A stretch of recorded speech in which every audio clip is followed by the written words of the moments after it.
నువ్వు పెద్ద పెద్ద ల్యాండ్లు మింగేసేంత స్కోప్ నీకేడెత్తారా? నిన్ను ఎదరు సోమేడాల వ్యాపారం కింద పెట్టి వెనకాల రెడ్డి కోటం ఏదైనా గేమ్ నడుపుతుంది. నీ మొగరికి అంత సీన్ ఇచ్చేస్తారా? నీకు నిన్ను 1000 కోట్లు సంపాదించిన సీన్ నీకు ఇచ్చేస్తారా? అక్కడ లోకల్ మినిస్టర్ కదా, నువ్వు ఏదో రబ్బర్ స్టాంప్ గలాగా గన్మేల బొక్క ఆ ప్రైవేటు డీజిల్లో బై చేసుకుని తిరుగుతాం, ఫంక్షన్ కట్లకి వెళ్తాం, రిబ్బన్ కటింగ్లు చేస్తాం, అవి కూడా నూడిల్స్ పాయింట్లు మసాజ్ పార్లర్లు ఈ నీ బొతికి. అంతకు మించి నీకు ఏం సీన్ ఉందని అడుగుతున్నాను నేను. నీకు 1000 కోట్లు మింగేసిన సీన్ ఎందుకు ఇస్తారు నీకు? నీ బతికంతా చిన్న గవర్నమెంట్ ఉద్యోగాలు ఏంతనో ఆ చిన్న పిల్లల్ని వాళ్ళని పిలుచుకున్న వాళ్ళకి ఏదో అవి అప్పబాబు మాటలు చెప్పి వాళ్ళ దగ్గర నువ్వు డబ్బులు తీసుకున్నటువంటి స్కామ్లో నిందలు రావడం తప్ప నీకు 1000 కోట్లు ఎంత బాగుందో అంటున్నావు వీడియో మధ్యలో. ఎందుకు బాగుంటుందిరా? నేను దానిస్తారా? 10,000 కోట్లు నేను తిన్నిస్తారా? నేను తినరు. ఎంత కాదన్నా సొంత కూలపోడి కట్టి నీ మీద ఏదో బాత్తో ముద్దుగా అలా సాగదీసి మాట్లాడుతున్నా. నీకో మాకో ఇంట్లో ఉన్న వదినుకో నచ్చుద్ది, పోలే మా ఆవిడే కదా అని. వాళ్ళకి ఎందుకు నచ్చుద్ది అన్నాను నేను. నిన్ను ఇలా ప్రెస్ మీట్లు పెట్టడానికే మంత్రిని చేశారు, గుర్తుపెట్టుకో. నీకు శాఖ లేదు, బొక్క లేదు, బొచ్చి లేదు.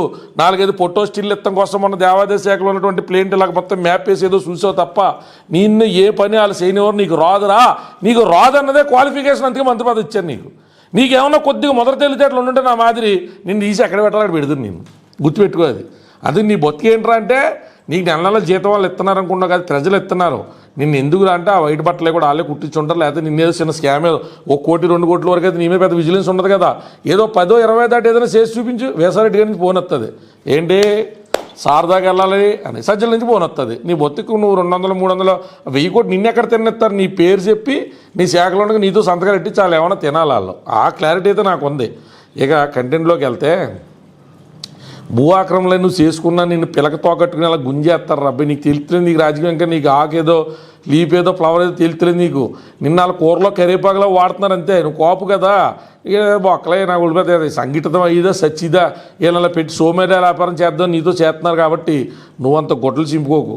అక్రమాలు నీ ద్వారా జరిగినా, నీ మీదగా జరిగినా, నీ పరిధిలో జరిగినా నువ్వే బాధ్యుడు అవుతావు. అందుకని నీ శాఖలో అవకతవకలో లొక్కలో చిన్నపాటి తలకాయ పోట్లు ఏమన్నా ఉంటే ఆ లూజ్ హెడ్స్ అన్నీ ఇప్పుడే క్లియర్ చేసుకో. నెక్స్ట్ అలాగా ప్రభుత్వం రాదు.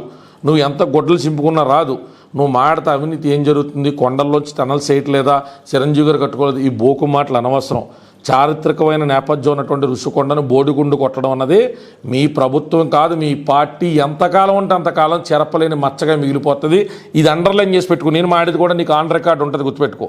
జూబ్లీ హిల్స్ అనేటువంటిది, ఋషికొండ హిల్ అనేటువంటిది ఒకటి కాదు. అర్థమవుతుందా నీకు?